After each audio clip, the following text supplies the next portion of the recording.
என்ன இருக்குப்பா, என்ன இருக்குன்னு கேட்டா, நான் உனக்கு என்ன செய்யணும்னா என்கிட்ட என்ன இருக்குன்னா, உங்ககிட்ட இருக்கிறத கர்த்தர்ட்ட கொடுங்க. ஆமென். உங்ககிட்ட உன்னிடத்துல உள்ளத அவர்கிட்ட கொடு. உங்ககிட்ட என்ன இருக்கு? 5 அப்பம் தான் இருக்கு. அது சின்ன பையன் கையில இருந்துச்சு. 2 மீன் 5 அப்பம் இல்ல.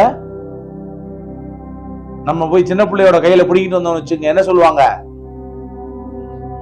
ஆமா, உன் பாடுறா சின்ன பிள்ளையோட கையில இருந்து புடிக்கிட்டு போறான், இவன் சீசனா. ஆண்டவர் சிறு பிள்ளைகளை போல நம்ம கொடுக்கறதுல இருக்கணும். அந்த பிள்ளை கொடுத்துருச்சு பாத்தீங்களா?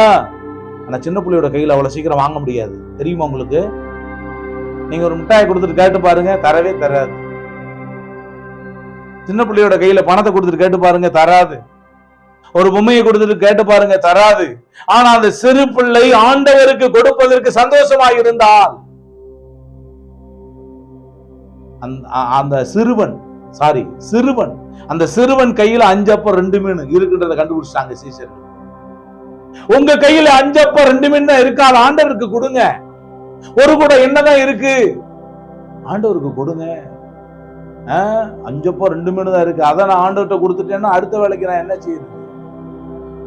ஒரு கூட என்னதான் இருக்கு, நான் என்ன செய்யறது அடுத்த வேலைக்கு?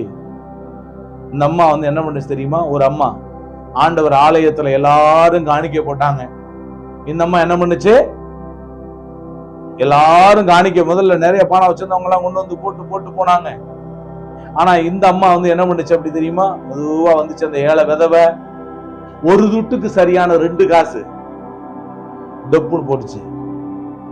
எல்லாரும் பார்த்தாங்க, நாங்க தான் ரொம்ப போட்டோம். ஆனா ஆண்டவர் இந்த அம்மாவை பார்த்து சொன்னாரு, உங்க எல்லாத்த விட இந்த அம்மா நிறைய போட்டுச்சு அப்படின்னாரு. ஏன் அப்படி சொல்றாரு? நிறைய பேர் பாத்தீங்கன்னா ஆயிரங்களா லட்சங்களா போட்டிருக்கலாம். ஆனா இந்த அம்மா அடுத்த வேளை சாப்பாட்டுக்கே இல்ல, அதையே ஆண்டதுக்காக போட்டுருச்சு. மெச்சப்பட்டது. நீ கர்த்தர் உன்னை மெச்சத்தக்கதாக கொடு.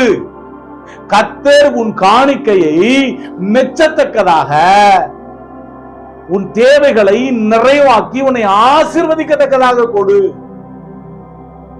அந்த ஒரு கூட எண்ணெய ஆனா இல்லன்னு சொல்லக்கூடாது. என்னதுங்க? இல்லன்னு சொல்லக்கூடாது. ஆண்டவரிடத்துல இல்லன்னு சொன்னப்ப என்ன நின்னு போச்சான்.